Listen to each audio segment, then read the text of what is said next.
પોરબંદર મહાનગરપાલિકા દ્વારા રખડતા પશુઓને પકડવાની કામગીરીના અનેક વખત દાવાઓ તો કરાય છે, પરંતુ રખડતા ભટકતા પશુઓનો ત્રાસ શહેરમાં યથાવત હોવાથી લોકો આજે પણ મુશ્કેલીનો સામનો કરી રહ્યા છે। પોરબંદર શહેરમાં રખડતા ભટકતા પશુઓનો બેફામ ત્રાસ જોવા મળે છે, જેને લઈ અનેક માનવ જિંદગીઓ પણ મોતના ખપ્પરમાં હોમી ચૂકી છે।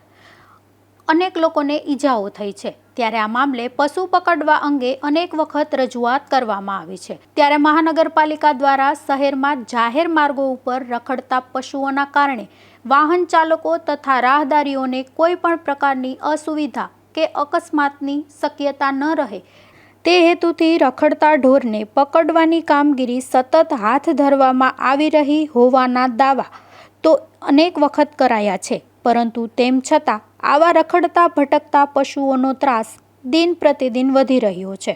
જાહેર માર્ગો અને ગલીઓના રોડ રસ્તાઓ પર અડીંગો જમાવીને બેસતા આવા પશુઓના કારણે લોકોને ત્યાંથી પસાર થવું પણ મુશ્કેલ બને છે।